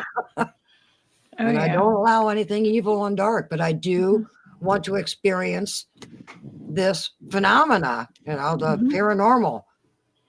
Oh, yeah. Yeah. There was a time where I was doing videos, doing my live shows and stuff, and I would have orbs floating around me all the time. And they've definitely stopped a bit. It used to be more so, about a year or two ago. Well, actually, I would see them quite a bit on your videos, but that was your old house before you moved. Exactly. It was at the other house. Yeah. Yeah. I haven't seen them much since you moved. I used to, so I had, we got cameras and stuff, of course, but I had cameras all over the house and inside the house, outside the house. And I would sit up at night. I'd be trying to go to sleep. And if I heard anything, I'd turn on, I'd check my cameras like you do, Jane. And I would just watch orbs floating around my kitchen and stuff at night. And I was like, God, I don't know if I should be scared or if that's something that's like here to protect me. Like, I don't know what that is. But I had a lot of orbs in that house. A lot. I like to think they were protecting me, but I have no idea. We still need to pull up that photo. We've got a picture of an orb, because I was doing some still shots on the binoculars. We have this orb that looks like a Sasquatch sitting inside it and crunched down like he's driving it around. What? Yeah. I'd love to see that. No, I don't think I've seen that. I don't remember if I have. I would remember that. We've showed it a couple times. I can't remember. Yeah. I wonder if I can find it on here. You guys just keep talking. But yeah, everyone says it looks like Curious George, wasn't it? Was it Curious George? Yeah. You could definitely see the oblong or the typical Bigfoot head and shoulders, but he's all scrunched together like he's driving like a Mario Kart. Oh my gosh. Let's see if it's on my tablet here. I've taken pictures at haunted locations that have orbs with faces in them with like mustaches and stuff. Yeah, I've had that. Yeah, but this one has, I got rid of all of them. This one actually looks like a Sasquatch. That is so cool. On my phone. Huh. Yeah, talking, maybe I can find it. They're probably just over there, floating around in orbs and stuff. I have my suspicions that is some sort of I don't want to say shape-shifting. I think it's transportation. Yeah, it could be. Some people think remote viewers. Are they floating in orbs? Oh. Are we dreaming? I'll show a quick clip of that night I went out to the fire pit. Oh, you found that one? Cool. We're gonna show all kinds of weirdness. I'm sitting right there on the fire pit, and here comes that big rod. Right after I was sitting there saying, "Okay, I want to see you. Let me know you're there." Gosh, So that thing was huge. I couldn't physically see it, but this is what we caught on the camera during our live show. Wow. That thing was big. It was. Oh my gosh. So I went out there, and I took flashlights and IV lights or UV lights and shined it to see if I could see any bugs, any dust. There was nothing in that air that night. It was just a nice cold, I think it was like 18 degrees Fahrenheit. That's pretty cold. You guys have snow right now too. My gosh, we do not have snow. Yeah, we got about 11 inches, I We think. got about 10, 11 inches, and we got 2 to 4 more tomorrow night. Oh no. And then I think they said in a couple of days there's another one coming. So I'm going, oh goody, winter is here. So we're going to go over to the den and see if we can see any fresh tracks. Oh, that's a good idea. Yeah. Gosh, I guess I need to check the weather report this week. I have not checked. I heard snow is coming your guys' way. I heard North Carolina is supposed to get blasted possibly with one of these. Well, I did see that the snow will be in North Georgia. There's going to be a little bit of snow, but I don't think it's coming down to where I live. Okay, but maybe like the very tippy top of North Georgia. I don't know. Maybe it's changed since the last time I checked the weather report. But I know Tennessee was going to get some snow and North Carolina and stuff. But I don't know. Maybe we're safe. We could just get a little tiny bit of snow down here in Georgia, and everything shuts down.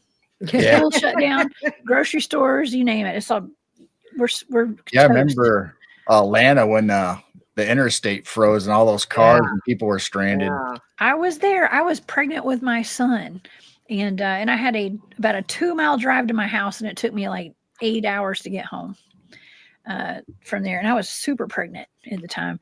I should have never gone into work that day. Never. That was a nightmare. Yeah, Atlanta was completely. I mean, that was horrible. That was bad planning on the city of Atlanta's part, just so you know. Yeah. I came blame home them. from work one night. It should take me an hour and 10 minutes or so to get home when I was working. It took me 6.5 hours because we got dumped 8 to 9 inches all at once on us. And it's like, and I had to drive through the country roads to get home. And nothing was plowed, obviously. Oh, yeah. I mean, I understand emergencies and stuff. We got to always be prepared. Okay, you do. But I think, sometimes Atlanta and Georgia was just not prepared for whatever happened with that ice storm. They just weren't prepared. So, yeah, that's why it's important to pack things in your vehicle, too, in case you have to hunker down and you have to sleep in your car or whatever. I don't know. Just have emergency blankets and any kind of necessities, always keep waters and snacks and all that in your car because you never know what's going to happen. Or just don't get on the road if it's going to ice. How about that? That's right. Never know. Stay home, folks. Stay home. Yeah. If you can. Well, Jane, are you still looking? You giving up? What are you doing? I give up. I cannot. It's on one of these tablets or something. So I know I saved it. Either that or it mysteriously disappeared off of my tablets and stuff. No, I can't find it. I give up. But yeah, it's just, you can see the cone head and he's just scrunched in like he's just kind of driving this orb around. You can see him distinctly inside that orb, but I'll find it and I'll try to send it to you whenever I find it. I would love to see it. Yeah, it's crazy. Oh my goodness. Well, I appreciate the answers finally. It's just, it still makes me want to scratch my head going, oh my goodness. Well, I can confirm that you did hear something, and there was something out there. Now, was it an ET? Was it a ghost, or was it a Bigfoot? I don't know, but it was something. Right. I'm just going to say it's a gentle Bigfoot. I don't believe they're all bad. I believe some are very gentle. They are half human. I think some of them do have the gentle aspect. Would you trust all of them? No, because there's all kinds of bad ones out there. But yeah, I'm gonna sense that the animal den, the shelter, and the tree breaks, and the several different areas around here are the Sasquatch. Mm-hmm. I think so too. And didn't you say in the data something about vivid dreaming? lucid dreaming was in the Lucid data. dreaming. Yeah. I've had some very strange, now here recently, no, but I've had some very strange lucid dreaming. That would be Oh, about the time that a lot of this activity was kind of ramping up. really? So I actually, one, this is so weird. I was in a ship and it's not the happy excitement. It was like a relief excitement. And I was going, I found the map. I found the map. Like, I finally found, that. So I remember going into the cockpit. There's like two pilots and I did not really see them, but I had a glass pad, kind of like a iPad tablet, but ours are black. But you see in the movies that they're clear. They're like glass pads. I had that in my hand going, I found the map. I found the map. Handed it to the one. That was it. I woke up out of bed. I was about ready to grab his shoulder, and go, I found the map, but I realized I just woke up. And so then I keep thinking of it, thinking of it. I'm going, yes, I'm into frequencies and stuff. Was I finding a certain frequency to open something up? And once he grabbed that pad, he was able to, either we blew up or we escaped. I don't know. But that was vivid, very lucid. You know what? There's a drawing here, and you had mentioned portals at some point on your property. Yeah. The drawing actually says portals on it, and this is something I had not shown yet. Do you want me to show you the audience? Yeah. Yeah. Here's a drawing. Oh. Oh, wow. It says portals beside it. Two portals actually, like they're connected. Wow. Yeah. Interesting, right? Yep. Then another one that was very, very lucid, and it kind of got us going. Like I said, finally getting online, doing our own show, and I will talk about it and stuff. But I was walking up, and this was so weird. You don't, when you're in like a building or something, I don't see in front of me, and I don't see beside me. I'm just seeing, just a small area. I go in through this glass screen door, and it looked like it was kind of like going to be a hallway, and it had nothing but windows. And I saw something move down next to me, and I look over, and this reptilian was hunched down looking up at me.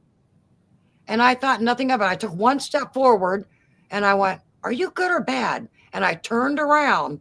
That's not me. I would never do that. So I went, yeah, are you good or bad? And that thing got up and was walking towards that screen door. So I went over there, not in any fear in this dream, but the handle, it's not a round screen door or even that flat stick. If anyone's talking about, what I'm talking about, it's the kind that it has curvy, that you hold down. We don't have any screen doors like that, but I remember that handle, and I just held on to it. Not mighty, just held on to it. That reptilian came up to the screen door and was opening it, but I still had the screen door, but his was like half invisible. And it went through his fingers and slammed shut. He grabbed it again, tried to open it. It was half invisible and slammed shut, and looked at me like, oh, crap, you're one of them. It just that look on his face. And that was the end of that dream. And I kind of went, okay, what does that mean? But ever since then, I really don't have much fear of anything. Like, we've got authority over these things. I think that's what it was showing me. But I can, in my mind now, I can see everything in details. So that, I don't know if it was an experience or was it lucid dreaming. I don't know. Mm-hmm. You're in between worlds, Jane. Yeah, for sure. I think that you're able to tap into that for sure. That's kind of what it reminded me of when she describes it. It's almost like when you're going through a wormhole or a time differential, and the door's kind of there but not there, and they can almost physically grab it, but then at the same time they have nothing to grab a hold of. Yeah, it's like the screen door when he was opening it, it was like half invisible, and it would go through his hands, and that's when he looked at me, and I didn't hear it speak, but it was kind of like, it looked at me like, oh shit, she's one of them. And boom, that was the end of the dream. Excuse my language, people. And I'm still trying to figure out what one of them are. What are you? Yeah. And then there was another one. Oh, I should say this. This was many years ago. Our daughter's been gone for almost 10 years. So she was home. She and Gerald watched movies all the time. I had another one that I was like in a ditch and two people, there was people, a person next to me. We were like down in a ditch, almost like a war zone. But then this helicopter came over and it had the four like box fan, like the four fans. And it was holding like a basket and people were in the basket going, wee, and they were happy like they were on a carnival ride. And I remember thinking in the dream, like, they don't know where they're going. And then about a year later, I come walking through the living room. They're watching a movie with that helicopter with the four things, which I've never seen on TV before. Oh. And I didn't say anything. The girl like, oh crap, that's the type, with the four little blades or whatever. That was in my dream. And I about freaked out, like, oh my gosh, that's what I saw in my dream that one time. Well, I think it's when we were watching Avatar, and they had the helicopter with the four blades when you brought it those up. are the main ones, that really stick out. To this day, I can still vividly see everything and feel it. So that was not a dream. You were living it. Yeah. Probably. Yeah. But being abducted or anything, I've never been probed or seeing weird no, I've never experienced anything like that. These vivid dreams are almost like I was on a mission. They're almost positive. May wants to know if the beans were gray types, white zetas, or light beans. The only being I saw was a reptilian, and he didn't look like a normal reptilian that people really drew. So did I say anything about little beings? No, she was just asking, I think, a general question. And the being, the two beings that were on the ship that I handed the glass pad, I don't remember what they looked like. I just know there was two people in those seats. And I handed it to the one to the left, and then I instantly woke up. So I don't know what they look like. Now the reptilian I did see. The reptilian. Dreams are weird how vivid and lucid they can be, but then all of a sudden there's a lot of information that you don't get. Like she said, to describe their faces or that, you might not get that information, but everything else looks so real and like it's happening. And this reptilian didn't have a tail. And I do remember he just, stood up, and he didn't have big giant bumps like some people say. He just, I could tell it was a reptilian, but the scales and everything looked different than what a lot of people explained, or the pictures that you see. Hold on, Carol and Jane is looking. Mad Pax will never speak to us again. No weirdo, crazy people. So here recently, I haven't had a whole lot. These have been, just the last few years. And I don't know what they mean, but there's got to be a connection to them. Mm-hmm. It'll all come together someday. Yeah, someday. It'll be too late by then. Yeah, I think when I've had my ET experiences while I was in my bedroom at night, I do believe that it was a weird thing where it was in my reality, but also it could have been in my astral body as well. And I was like in their realm, but it was in my house. I know it's kind of weird for people to understand that, but it was like it was in another dimension, but it was still in my house. Where the ghosts live or something. You know what I mean? It was like that in a dream state, kind of. But yeah, it was just really weird. And that conclusion comes from like my dog's not waking up while I'm having this experience. I'm like, why are my dogs not waking up? That's not normal. My dogs are attack dogs. They should be waking up right now. And I couldn't understand why I was sitting there. I was watching them sleep and they would not wake up. And I was like, why are you not waking up? We have intruders, Yeah. Right. And so, yeah, I think it was in the astral, I think, but I don't know. That's kind of along the lines, speaking of astral, that the thought I had the other day is when we talk about non-player characters, NPCs, how do we not know that we're not seeing into the realm of ghosts and the NPCs are ghosts that are walking by? So that's why they're not interacting with us until you notice them. And then all of a sudden they engage because, hey, this person can see me and hear me. So all those extra people walking around that look like they don't belong, maybe they're ghosts. We just don't realize it. Yeah, the dimensions are overlapping right there. Wow. Yeah, maybe. Wow. Well, just like your orb story.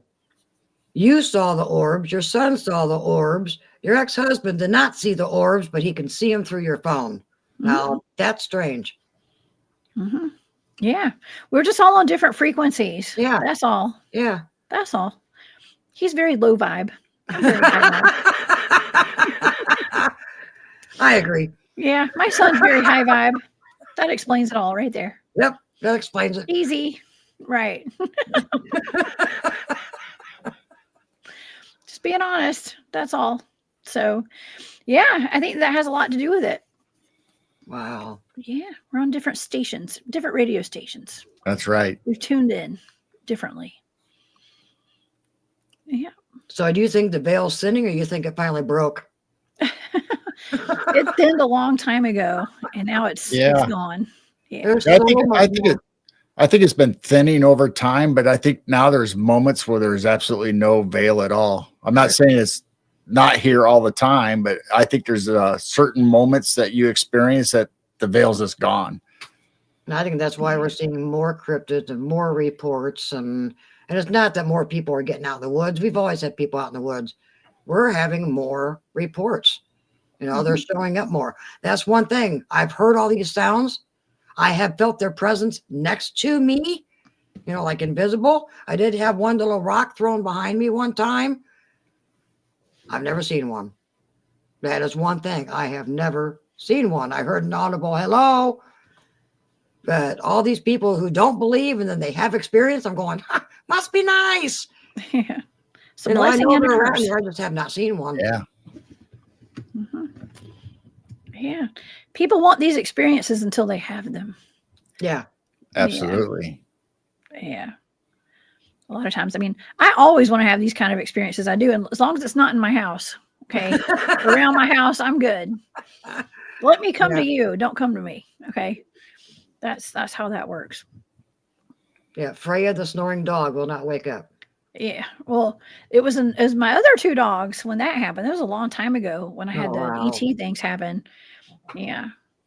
Yeah. Freya's been sitting here snoring this whole show. I keep having to hit the mute button. Okay? Just in case she snored on my show last night too. And I kept having to hit the mute button. But I don't think people could hear it too much. I think there were a couple comments, but if they have headphones on, I wasn't able to hear them. I didn't hear it last night either. If you got on your earbuds and they're like deep down in your ears, you could hear it. Yeah. Okay. Yeah. But yeah, she likes to, if she were sleeping across the room or downstairs somewhere, she'd be fine. You couldn't, but she likes to come get right here beside me. Somehow the microphone will pick it up. She's over here. She's my guard dog. So has she ever heard a noise or anything and actually got spooked and went towards you? Or normally is she on the defensive, protective mode? No, she runs towards the danger. Okay. Yeah. She makes sure that I know and then she runs towards it. Okay. Yeah. Now, so see, our dog, she's never cowered behind me for anything. Our dog will hear, like a cat fight outside or, skunks, coons. She sees anything, she'll go nuts and crazy, try to go through the window, and, anything like that. She's like, oh, something's outside. Oh, well, it was 2-3 months ago, I guess it was. We had the windows open in the bedroom. We heard this low, like, and it was lower than a coon, and it didn't really sound like a coon fight. But skunks and everything, they have a higher pitch, when they fight. It wasn't a cat fight. It was something super low. She did not act like, oh, something's out there. No, she got petrified, jumped on the other side of Gerald, and was just petrified next to him. Really? There was something she was shaking. Whatever made that low growling noise, she was spooked. It scared her. Oh, no. She's usually not spooked. Even when we're outside, her fur's up, she's barking. She probably sees the Sasquatch. I don't. Or sees the deer way out in the field. So she sensed something, but she was scared that night. That's sad. Yeah. But, well, I mean, there was danger. There was a predator out there, apparently. Right. Something bigger than your dog. I've heard some weird things. They've kind of tapped on my roof, kind of like a piano, like do-do-do. Yeah, I think I've heard that with you years ago. And I've heard a weird mimic of owls. Normal screech owl will go, grrr, and they'll do that like 5 or 6 times. And then they go, grrr. Well, when it continues, just going, and I'm going, well, where's your higher trill? I knew darn well that was not a screech owl because they normally do the high trill going down, not just that low one. She's not spooked by that kind of stuff, but she was spooked that night. So that was a different sound for her. So always go with your animal gut. That's right. Because you talked about that last night too, about your gut feeling. Yeah. Yeah, go with your gut, man. If you feel like you need to get out of someplace, probably best to get out of there. That's in your everyday lives too. It's not just out in the field looking for Bigfoot or whatever. If something feels off, if you're in the post office or the grocery store, I got almost jumped in the post office one night. Okay. Like I had a guy that lunched for me in the post office late one night. It was terrible. I'll never go back to the post office after dark. Okay. I gave those days up. It was weird. I mean, I had to call 911 and stuff, y'all. I didn't have to, but I did to report it. Yeah, it was odd, very weird. But anyways, if something feels off, it's off. Okay, right. Go with your attention. Yeah. Always keep an eye on everybody around you. Watch your six, as they say, right? And just pay attention to the energy of people that are walking towards you and people that are in the room, and just pay attention to everything, y'all. Watch people's eyes. Yeah. They might smile, but if you really don't see that smile in their eyes, watch it. You can tell when somebody is a genuine, loving, caring type person. You can read them through their eyes. Yeah. If they're cold, don't be friendly to them, just run. Yeah. Kick them and then run. I'm just kidding. Yeah. Do y'all have road runners? It's weird when you meet runners up here.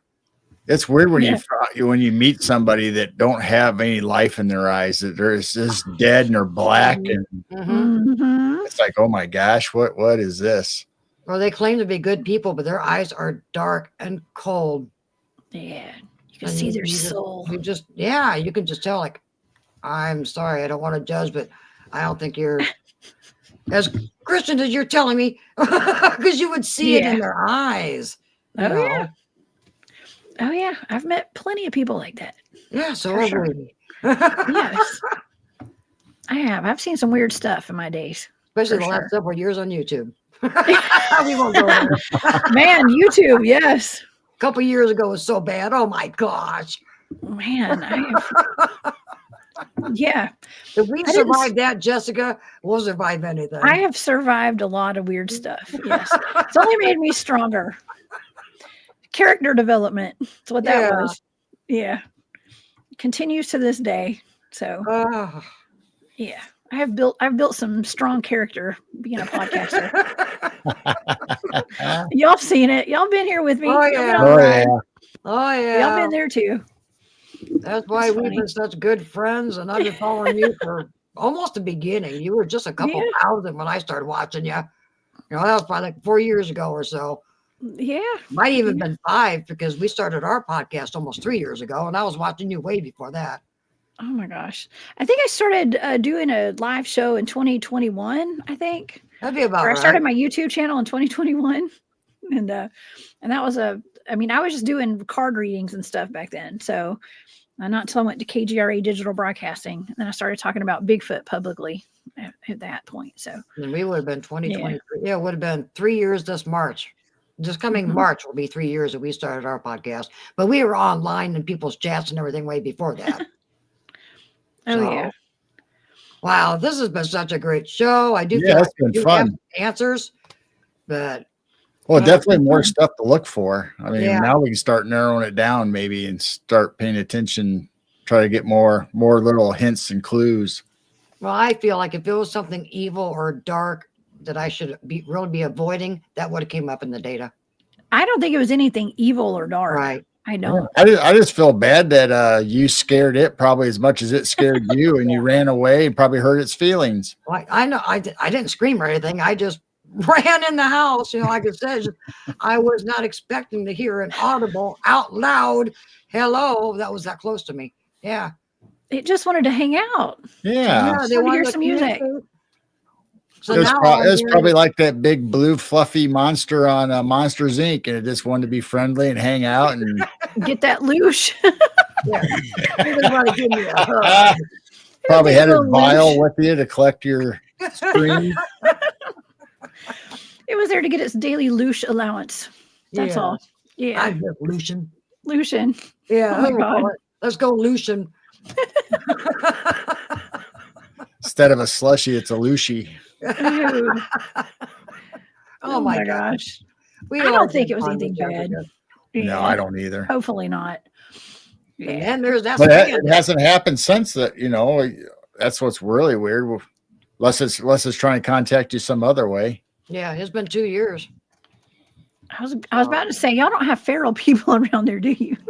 Not that just we kidding. know of. Not that but we Who know knows? of. I'm just kidding. I'm just Who kidding. knows? There is so much marshland and bogs. I mean, you wouldn't think Illinois farmland would be like that, but there is like backwaters and swamps, just like everywhere else, and lots of woods to hang out in. Yeah. So who knows what's all out there? A lot of these fields have, tree lines and stuff, and the farmers don't go and hang out in there unless they're just doing No. hunting, in the Right. fall. And we're so close to the Illinois River. Yeah, there's some factories over there, a couple farms. Nobody goes and checks out that tree line that's all along the Illinois River. And there's little islands over there too. I mean, Sasquatch can keep on going and they can hang out in some of those little islands that are on the river. I've been to most of them. So, I mean, Cool. who knows? I've But walked. No. You can go up to the next town up from us 7 miles, and you can walk the bank pretty well all the way down to where we're at. And I've done that before. A lot of now I'm trees, gonna a lot of check- weird stuff out there. Now I'm going to check the cameras. I can see pretty far on the cameras, way out to the fields. I'm going to check for footprints. So far, there's just the deer tracks that came in last night, and I think a little fox track. But I mean, if there's big giant tracks, yeah, I will see them on the camera. And if it does warm up a little bit, we'll get our Carhartts on and we'll march across the field in the 10 inches of snow, and we'll check out to see if there is any kind of weird tracks around that animal den. Take your camera and take your camera and take a measuring tape just in case. Okay. Right. And Yeah. something to put beside. Yeah, I guess a measuring tape would be enough. But yeah, keep us posted on that. That's exciting. Yeah. So, Well, Jessica, don't go anywhere. We'll just say goodbye to everybody. And this has been a fun show to have with you. And you can go ahead and I'm sure everybody knows, but go ahead and tell us where everybody can find you. Oh, thank you. Y'all can find me over on my YouTube channel. It's the Cryptid Huntress. And of course, I do have a website, thecryptidhuntress.com. And you can find me all over social media. Just look for the Cryptid Huntress and you'll find me. I'm on X. I'm actually Huntress Jessica because the Cryptid Huntress was taken. Can you believe that? Somebody has a long it? time ago, whenever I became the Cryptid Huntress. well, Yes. So I'm Huntress Jessica on X, but everywhere else y'all can find me. My real name is Jessica Jones. Okay, just in case y'all didn't know. But my but, real name yeah. is Jane. Yes, I'm Jessica actually. But otherwise I'm known as the Cryptid Hunter. So Yep. yeah, but y'all can find me over on my website. Everything. I got a calendar of events. I got some stuff coming up, some events. It's mostly next year. We're in December, so we don't have a lot of public stuff, public events. But I'll be speaking at some conferences next year and some Bigfoot festivals and stuff. So yeah, thank y'all for having me tonight. This has been fun. Yeah, this has been fun. And I also hear you might be having stuff that you can buy for Christmas. Oh yeah, yeah. There's a sale going on right now, correct? I do. I have a sale. I have an Etsy shop. I also have some items on my website, in my shop at thecryptidhunters.com. I have like my more, I don't know, like my bigger items, let's just say. Like I sell vintage Native American jewelry, and I have like a squash blossom and some big necklaces and stuff on my website. But yeah, War Woman Goods over on Etsy. Thank y'all so much. That's sweet of y'all. Shop with me for the holidays. I'll send you and tell me you watched my shows or you saw me here, and I will stick some Cryptid Huntress merch in your package. Right. Okay? Aww, Yeah. awesome. Thank y'all. Yeah. Now we got a thank you. question from Christopher Alexander. Wants to know: do you guys ever seen a koi wolf? Go to our channel. Go back to I guess last winter. We do have a video, and I was hearing some weird howls that like we don't have wolves. What was that? That's not a coyote or a fox. And so it kind of looked like a koi wolf, or was it a coyote German shepherd? We don't know, but there is a video of this thing finally coming up in our garden. and it was not a normal coyote. It was very, very healthy. So yes, we think we've seen some coy wolves. Either that or it was a coy dog. Oh, Cool. coy dog. So yeah, we got all kinds of weird things. I wish I could see a Sasquatch. Just walk across the field. You know, it's snowy. I'd be able to see you. Just walk across the field. I'll be happy. Just wave to us. Yes. Hi. Plant an upside down tree in the field behind us. That'd be awesome. Now, see, that is one thing that LIB Mike noticed the 2 videos ago, the animal den.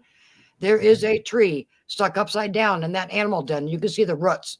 So that's not from a bulldozer or anything. I saw that. Something did pull something out. So Mike went, those are roots. So every few months we'll try to go and check out to see if that blind, if there's more to the blind, you know. And now the animal den's changed so much, you really can't see in it. They're kind of blocking off all those entrances. They probably know that I found it, you know. So now it's not so distinct of entrances. But we'll try to keep everybody updated. All right. And other than that, thank you so much. It's been so interesting hearing the remote viewing on this, and tell your friend or whoever helped you with that. Thank you, thank you, thank you, thank you. I will. Thank you.